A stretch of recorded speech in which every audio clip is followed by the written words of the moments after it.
Morning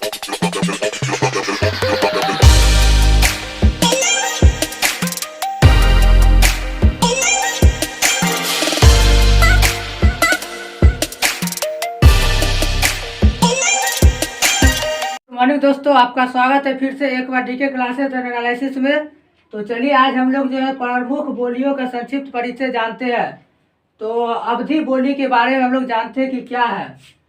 तो अवधी बोली जो है यह अयोध्या या अवध अवधी भाषा का केंद्र है। अयोध्या या अवध अवधी भाषा का केंद्र है। ये जो है तो अयोध्या या जो अवध जो है यही से अवधी भाषा की शुरुआत की गई थी। तो इसी को अवधी भाषा का केंद्र भी कहा जाता है। और अवधी बोली जो है यह कहाँ कहाँ बोली जाती है। तो यह बोली जो है लखनऊ, इलाहाबाद, फतेहपुर, उन्नाव, रायबरेली, सीतापुर, फैजाबाद, गोंडा, बस्ती, बहराइच, सुल्तानपुर, बाराबंकी, प्रतापगढ़, इन आदि क्षेत्रों में, इन आदि जगहों में यह अवधी बोली का जो है प्रयोग की जाती है। और फिर इसके बाद है कि इसके बोलने वालों की जो संख्या है वह लगभग 2 करोड़ है। इसके बोलने वालों की संख्या लगभग 2 करोड़ है।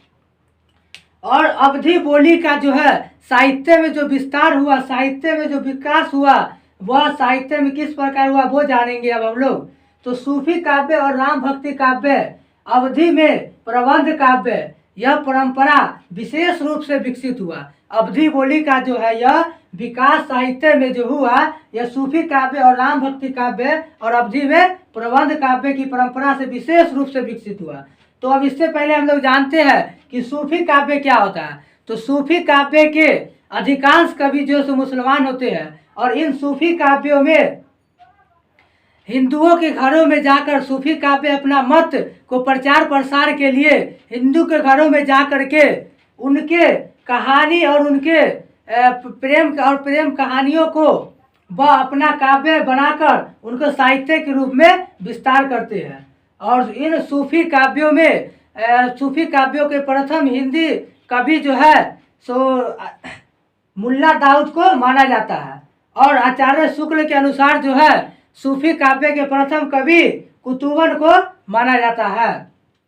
अब है उसके बाद अब हम लोग जानते हैं। और सूफी काव्य की जो विशेषता होती है, सूफी काव्य की विशेषता यह होती है कि उसमें प्रेम, लौकिक प्रेम और अलौकिक प्रेम की विशेषताओं के बारे में बताया जाता है। तो राम भक्ति काव्य क्या होती है उसके बारे में हम लोग कुछ जानते हैं। तो राम भक्ति काव्य वह होती है जिन भक्त या कवियों ने विष्णु के अवतार के रूप में राम को अपना, राम की उपासना करके और राम की भक्ति में लीन होकर के राम को अपना मानते हैं, उन्हीं को राम भक्ति काव्य कहा जाता है। और राम भक्ति काव्य में राम के बारे में उनकी विशेषता और विवेचना की जाती है। और इस प्रकार से अवधी प्रबंध काव्य और प्रबंध काव्य में जानते हैं हम लोग कि प्रबंध काव्य में प्रेम कहानियों को विस्तारित किया जाता है। तो अवधी में भी प्रबंध काव्य परंपरा की विशेष रूप से विकसित की गई है। फिर उसके बाद हम लोग देखते हैं कि मुल्ला दाऊद, यह जो मुल्ला दाऊद जो थे यह सूफी काव्य के प्रथम हिंदी के कवि थे।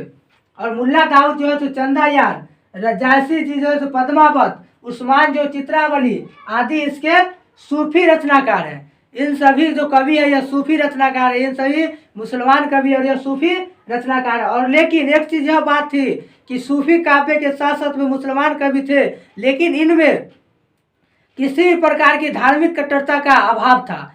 इनमें जो है तो धार्मिक कट्टरता का अभाव कहने का मतलब कि इनमें धार्मिक से कोई लेन देन नहीं था। और उसके बाद जो है सो इन सभी आदि सूफी रचनाकार थे। और तुलसीदास रामचरितमानस इसके प्रमुख राम भक्त कवि थे। वो रामचरितमानस की रचना किए और इनके राम भक्त कवि के यह राम भक्त कवि थे।